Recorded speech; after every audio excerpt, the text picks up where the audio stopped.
One of the great things that the white world does not know, but I think I do know, is that black people are just like everybody else. One has used the myth of Negro and the myth of color to pretend and to assume that you are dealing essentially with something exotic, bizarre, and practically, according to human laws, unknown. Alas, that is not true. We are also mercenaries, dictators, murderers, liars. We are human too. This is black existence. This is what it means. What it usually means. Public enemy. Whether you are violent or not, peaceful or not, it is a struggle to be seen as a person, to be understood, to be viewed, to be seen as someone with hopes and dreams and desires and emotions that have been affected by generations of oppression, of destruction, of sadness and anger and oppression, trauma. The problem with the modus operandi of nonviolence is that it requires the oppressor to see you as a human being. To be black is to be in pain. It is to struggle for your right to be a human being. Now, I'm not sure how many people this will reach, who will understand why I made this, who will understand this as a piece of work, as a piece of non-fiction. All I can hope is that this speaks for itself. So, what does it mean to be a black American?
We are denied not only civil rights, but even human rights.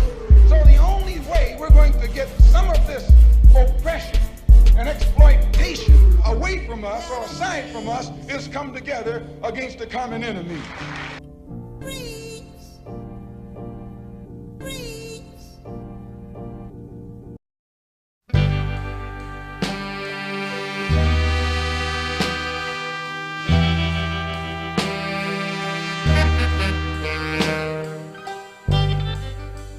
It's early in the morning,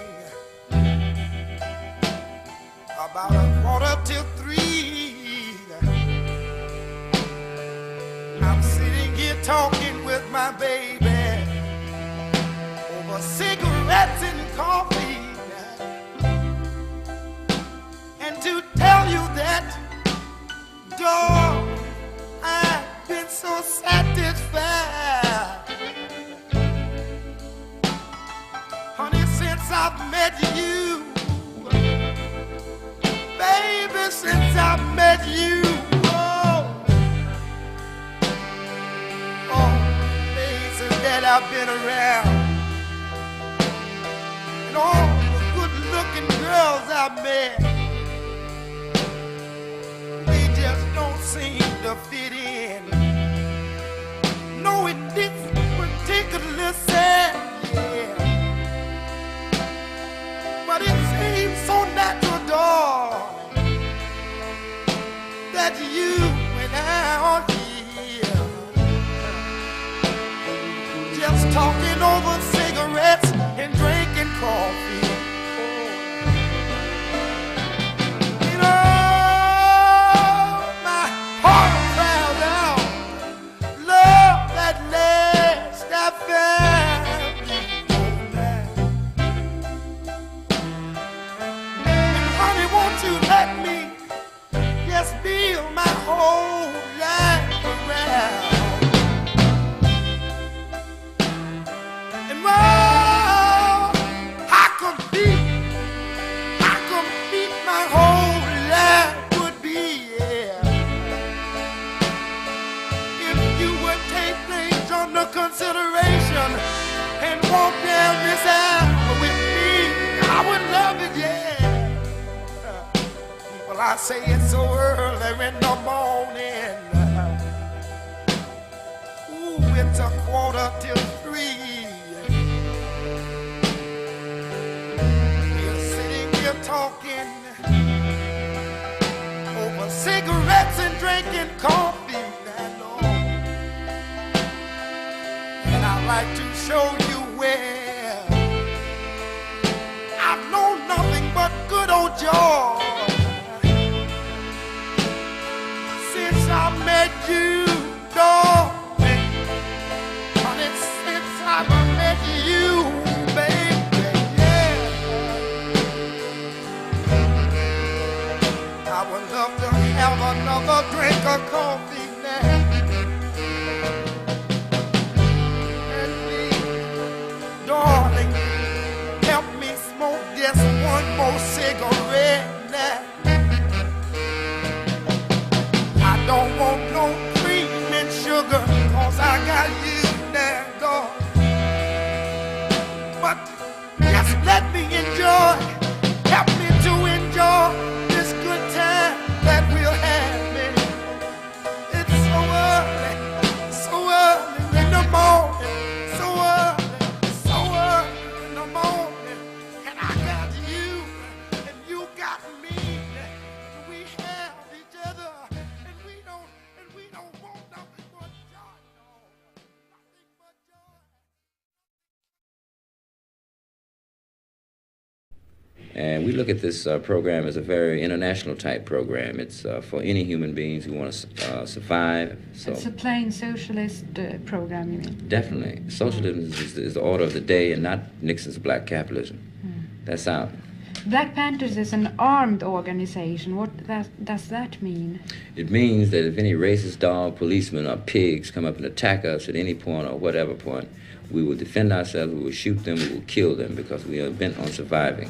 And you have arms to do this. Oh, definitely. And we're trying to get as many arms as we can, and we're teaching the people themselves in the community to arm themselves.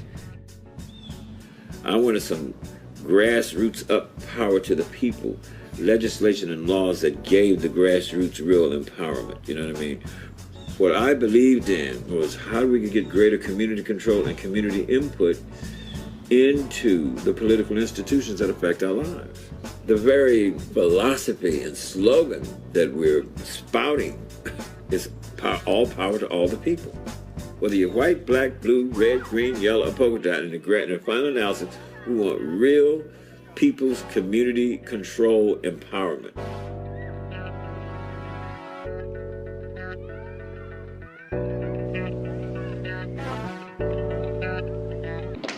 Because what the boycott was doing was simply saying, we will not ride your buses.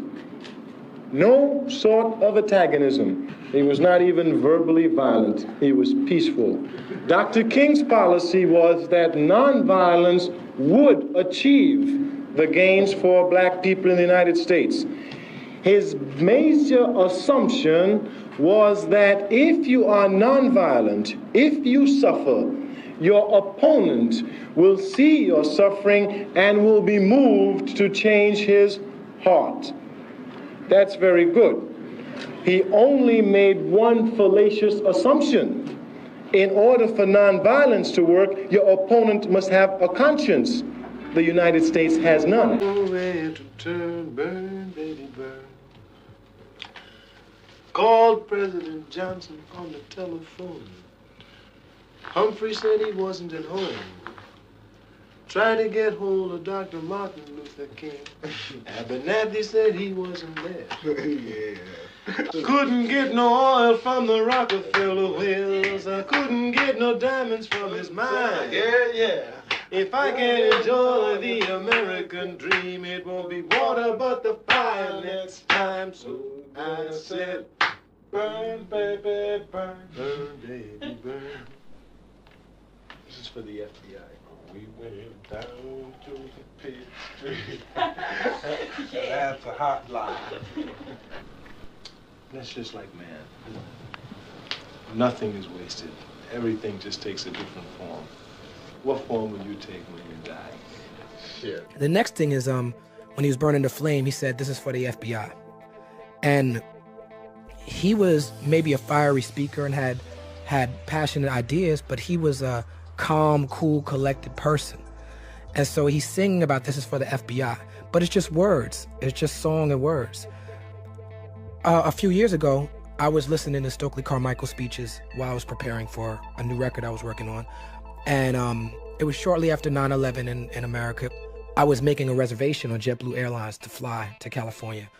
When I got to the airport, the FBI, the CIA, the TSA, they came and intercepted me, all these guys in black suits, and they took me in a back room and started questioning me about this Stokely Carmichael speech that I was listening to. They probably, had some sort of bug or some sort of tap or something, but they were very concerned with me listening to this Stokely Carmichael speech from 1967. 40 years ago. So words that he said 49, we have gangster rappers. We have rappers who talk about shooting other people all the time, killing, but the FBI's not looking for them. They're looking at me because I'm listening to this speech from 40 years ago.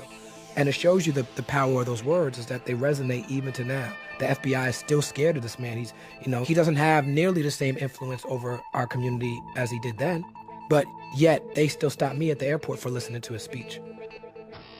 And then the other thing I noticed was, when you see images of Stokely, you only see the speeches. This is the first time I've seen something where he's just hanging out with white people, hanging out with his mother, and he just seemed like a regular dude. And that's what you don't realize about these people is that none of these people are evil or bad or even extra violent. It's just to them, common sense meant that they had to speak and stand up for themselves. So all you see is this image of them standing up for themselves. So it makes you think that they're like that all the time. But he just was a regular dude, and that's what I got from that footage with his mom.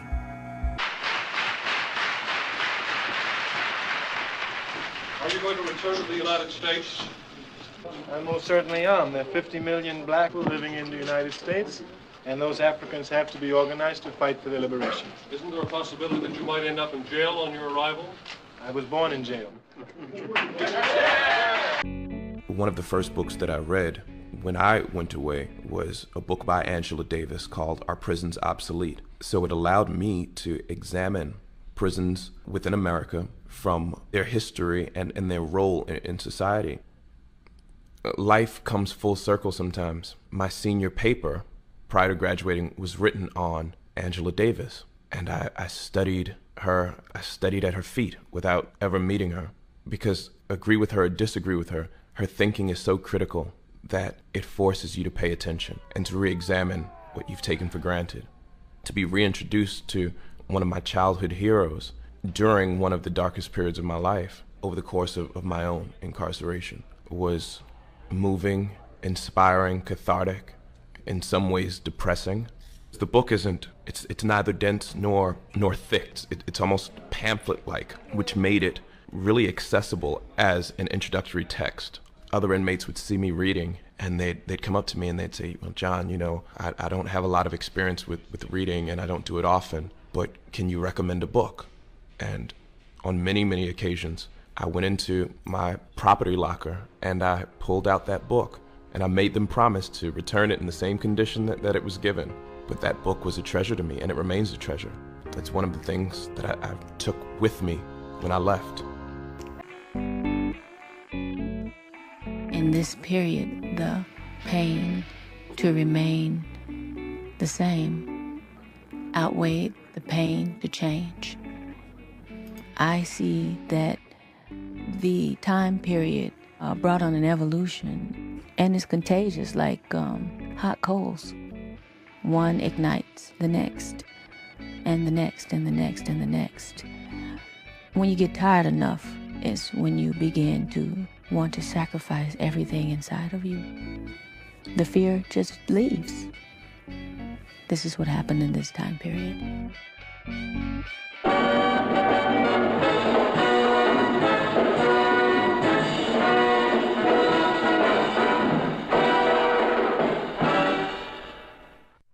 Det var klockan 8:30 på morgonen som 1200 fångar i Attica-fängelset gjorde uppror med 38 vakter tagna som gisslan. Fångarna ställde villkor i 30 punkter.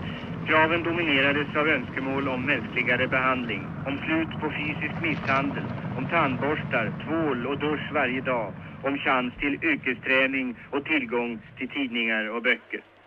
I 4 dygn varade upproret. Den 13 på morgonen stormade polis och nationalgardister fängelset. 40 människor sköts ihjäl, 31 fångar och 9 vakter som hade hållits som gisslan. Det sades omedelbart att fångarna hade skurit halsarna av de 9 dödade vakterna. Men obduktionen visade senare att alla hade skjutits ihjäl av de stormande trupperna. It's murder under any doctrine of civilized standards that any country ever had. William Kunstler är en radikal advokat som har figurerat i många starkt uppmärksammade rättegångar. Han var också inne i Attica-fängelset under revolten och medlade mellan fångarna och myndigheterna. Han säger nu att det var guvernören som är den skyldiga till mordet. Prisoners had 2 non-negotiable demands, the removal of the warden and general amnesty, and they had already given up on the removal of the warden.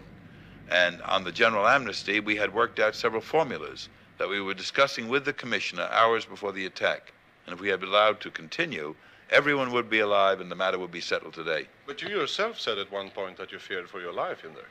Well, I guess I'm a white middle-class citizen of this country, and I had all the stereotypes about prisoners that any person in my capacity has. I had to learn the hard way that they were decent, honorable men, much more decent and much more honorable than the people who went in there to shoot them. I can't look at the Attica uprising without imagining myself there or without taking into account my own experience with prison. And I know that from the inside out, I never lost my humanity, my decency. No matter how many times I felt encaged and felt like I was treated as an animal over the course of my own incarceration.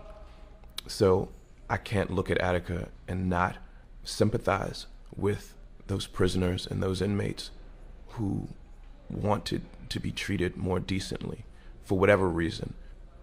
It's a question of dignity and decency. If we look at it from a purely historical standpoint, leading up to the civil rights movement in Attica, there was nothing that ever happened up until that point where there was such a pivotal change in what was allowed to take place, the violence that erupted and demanded the world pay attention. Because from a human rights perspective, the question, it comes down to something that's very fundamental. Every time I ever got stopped in my life, damn near the police want me to throw my keys out the window, put both my hands out the window, get back, walk towards them, get down, treat me like an animal. You know what I'm saying? It's seriously. Why did you feel the need to come out here? Like, man, I felt the need to come out here, man, basically because, you know, I felt like if we could get maybe enough people with not just my mind state, but the mind state of freedom and justice in the same place, then maybe we can make a change. But you know what, like Tupac says, man, you pull a trigger, kill a nigga, you a hero, man. You know, that's basically the mentality. The dude probably gonna get a medal or something, you know what I'm saying? It's sad, man. I just can't believe that people can't see right and wrong. I'm a biracial man myself. I've dealt with racism on both sides of it. I've been called a nigga and a hunky in my life, you know, and it hurts either way. But, you know, at the same time, man, you still gotta justify why, you know, 70-something% of this population out here, 60-something% is white, but 70% of the population incarcerated is a minority. Why can you get 3 years probation for raping a kid, but you get 5 years for a piece of crack? It's still institutionalized racism.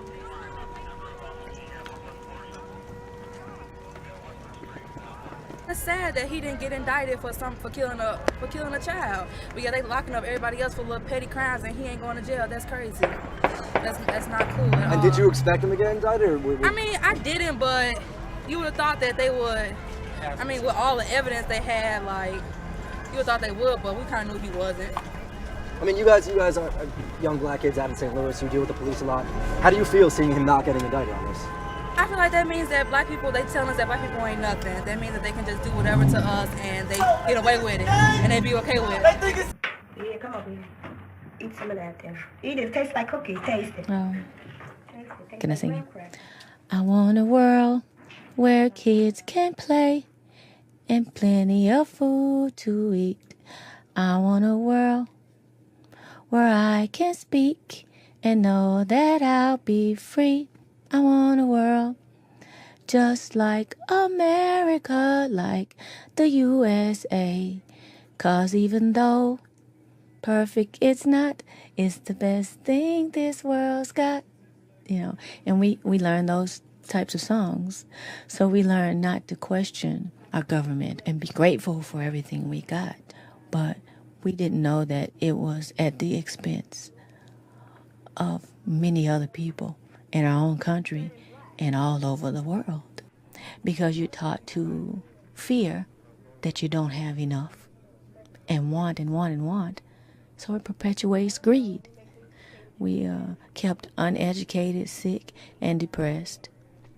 There's a happy ending, but with not happy mistakes first. And one of the biggest mistakes is the greed.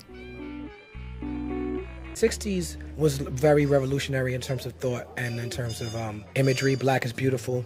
We love ourselves. And it's documented. It's not even a myth or anything that is a conspiracy theory that the community was flooded with drugs in order to stop this stuff. I mean, you know, Hoover and the FBI, and they made sure that the drugs were an influence in the community. And it certainly had its effects. Just how drugs affect your brain, they affected the community. It made everything out of focus, everything fuzzy. The drugs almost had a renaissance when they did the same thing with crack. You know, it was heroin then, it was crack after that. But that's, you know, people who are poor and oppressed, they focus on survival. The drugs seem like an easy escape route.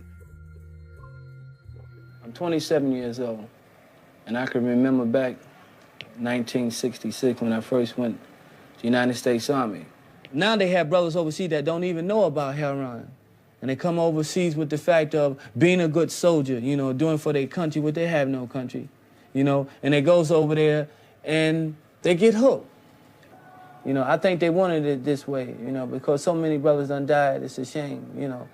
And they be lying about the fact. They be lying. They be saying your son died in combat. He didn't die in combat. He died from an overdose. And as you can see in the papers, everybody's involved. Big people's involved. They can't break it open. We were aware of some of the collateral consequences of the war in Vietnam, including the fact that young men who fought there returned with serious drug problems. And that was the beginning of the period where massive drug problems in black communities, and the government was involved in some way. The CIA was involved with the distribution of drugs. Drugs were responsible for the receding of militancy and, you know, revolutionary impulses. To me, the worst crime that could ever be committed on mankind is really ignorance. You know, people that don't do anything are perceived just as guilty as those who did something. Americans, especially privileged Americans, are really in denial about what is going on for black people, for underprivileged people, period, but mainly for black people. You know, just because I'm allowed to drink out the same water fountain or, you know, have a turkey dinner at Woolworth's lunch counter doesn't necessarily equal progress, or it doesn't mean that the wrongs of 400 years has justified.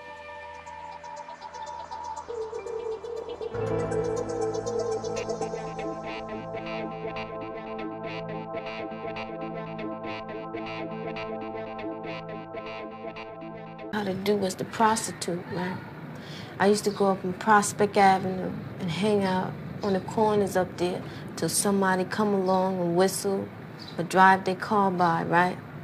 They used to call me up. I used to get in there. I used to say, you want a blow job? You know, something. They take me to the hotel. And I get down with them. I didn't want to do it, but it's something that I had to do. I got down with them for about $5, $6.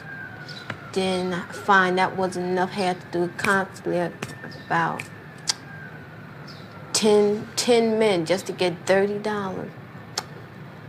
And I couldn't care who it was, you know. It didn't make me no difference who it was, where he came from, as long as he had a couple of dollars to give me. My little sisters, they wouldn't respect me, you know. They would be embarrassed to walk down the street with me and shit. I had no self-confidence in myself until my brother had came into a program, right?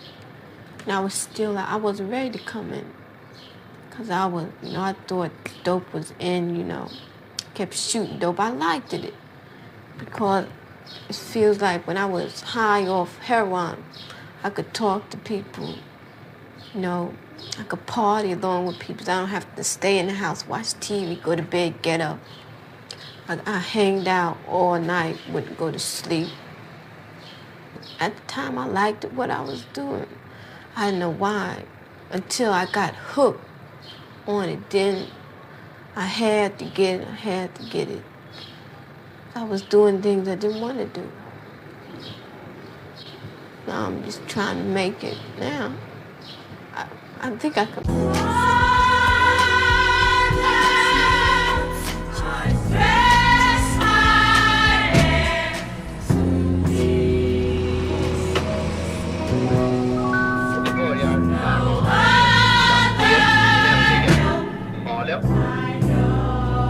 Det här är onekligen den färgade mannen slumpkvarter i Harlem Varsågården och oerhört mycket narkotikapreparat. Man kan skaffa pengar för att ha en kil eller vad det är någonting. Ni har kanske studerat spelbrev säger att vi vill inte gärna att någon får upp här i Harlem för privata studier. Endast för färgade människor. Inte ens de bättre, jag kan säga att de bättre färgade människorna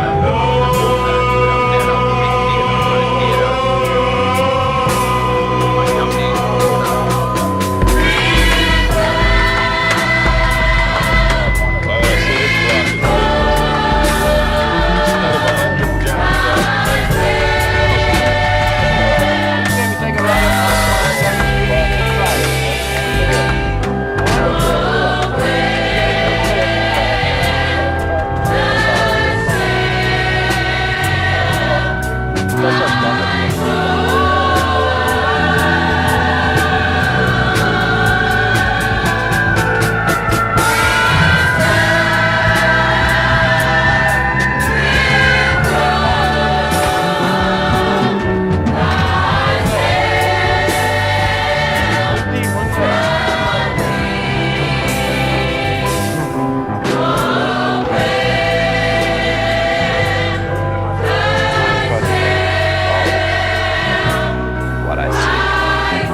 The black people here in Harlem are more intellectually independent than black people anywhere in America.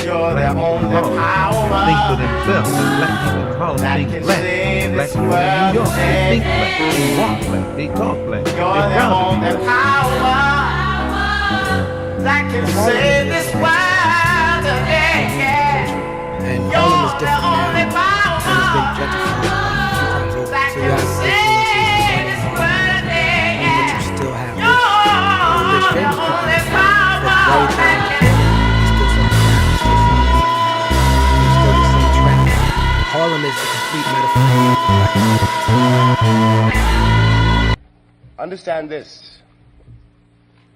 There is no reason for you to prove yourself to anybody except yourself. When the world talks about culture, understand this. It is not talking about culture. It is talking about power. The difference between the African cultures, which have vanished, and the European cultures, which are decaying, is that Europe had the power. And that is the only difference. It's not that Europe was civilized and Africans were not. That's a lie. You understand that? And find out all you can about what happened when you got here. But you haven't got to prove it to anybody. Uneducated. You see, Malcolm X, they could find nobody with no degree, a PhD, could debate him on truth. And naturally, this country can't stand truth. Now, I was lecturing the other day down in this same cellar, and a gang of little black boys came in. They held up their fists, talking about black power. I said, look, son, I'd like to straighten you out. I said, black is beautiful, but black isn't power. Knowledge is power. For you can be black as a crow, you can be white as snow, and if you don't know and ain't got no dough, you can't go, and that's for sure. The white man that landed here, he came with two great weapons. One is the Bible and the other was the gun. If it didn't humble you with the Bible, it crumble you with the gun. And he's still praising the Lord and passing the ammunition all over the world. You know, the points he said about black power I think is very, very, very important. But you have to grow and change. You can't just be caught up in the racial aspect of it. You have to, he said in the little poem he said you have to know and you have to have the dough. You know, you can't just be caught up in, oh, do it just because it's black. So it's interesting that he ran a black bookstore. He understood the importance of the bookstore, but he also understood it's not just about the black. You know, that's a tool. That's not the goal. And more importantly, we have to write and document our history right now. It's really not about black and white. It's about the story. If we're going to tell the story, let's tell the story right. So that's why we as black people have to tell our own stories. We have to document our history. When we allow someone else to document our history, the history becomes twisted and we get written. Know better, then you do better. Each one teach one, come together. If you know better, then you gotta do better. Each one teach one, come together. When you know better, then you do better. Each one teach one, come together. If you know better, then you gotta do better. Each one teach one, come together. Turn the beat around. Love to hear percussion. You gotta take that holy beat and switch it right down. Love to hear percussion, girl. Love to hear it. Flute player, play your flute, 'cause I know that you wanna get your thing on. Don't you see I made up my mind about it. It's got to be the rhythm, no doubt about it. Whoa, whoa. It's when the guitar player starts playing with the syncopated rhythm with the scratch, scratch, scratch. I think the Black Power movement, see, I always think of it as 3 different movements, 3 different legacies. The most evident is this idea of building black institutions, buying black, supporting black business, but not necessarily transforming or revolutionizing society. Nowadays, it's manifest in slogans like the color of black power is green. It's about making money and supporting our businesses. It's not a revolutionary ideology. another stream, and that is a kind of cultural nationalism. And it goes in ebbs and flows. When Spike Lee's film Malcolm X came out, it was the height of a kind of cultural nationalist sort of resurrection. And then finally, the other element is the Black radical tradition. It's a tradition of struggle, of organization. And how does it exist today? It certainly exists in certain forms of hip hop. You can actually chart both the organizational forms and rhetoric of Black power in second wave feminism, in the gay liberation movement, where the gay liberation movement post-Stonewall in New York, but also in San Francisco, in many ways adopted the language of Black power, gay power. Because of the historical aspects of people of African descent here in the United States of America, it's been a tremendous ride here since slavery and since Ku Klux Klan and all this madness in this country, you see. And so the Black man in America has been able to survive all of this and be able to express himself through music and through art and through all kinds of things, and been able to utilize the government here and the rules and regulations, the Constitution and Declaration of Independence, and utilize this in a nonviolent way to be a part of one of the greatest countries that's ever been, the United States of America. It's not a day that I don't get up and thank a Stokely and a Malcolm and a Kathleen and an Angela who did this very hard work for us to begin to not only see the country, but to see ourselves and to love ourselves. When you love yourself, you don't want to hurt someone else. And the other thing is that when you love yourself, you treat people as an equal. I think the story of my trial is an important story. We can talk about others, Bobby Seale and Erica Huggins and Huey Newton, and go on. And the real import of the positive outcomes of these trials is that they demonstrated that people can collectively generate the kind of power that can be earth-shaking, that can change lives, that can change societies. And people need to know that, particularly in the 21st century, it is important, even under a Black president, to bring the kind of pressure, to force the kinds of issues that will allow us to imagine a future without war and without racism and without prisons.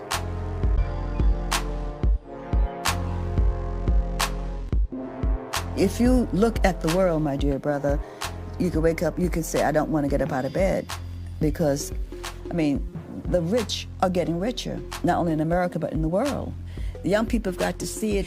Sometimes a lot of the young people who are in their 40s now say, I'm tired. I say, you can't be tired. Take a rest, take a vacation. But this is a lifetime job. We've got to talk about that 1% or 5% that runs everything, It's a lot of work. You don't get any reward, so you really don't get a reward, But the point is that the reward is knowing that when you make transition, when you die, if you have children, there's a better world for them. And if you don't have children, there's a better world for other people too.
the only power that can save this world today.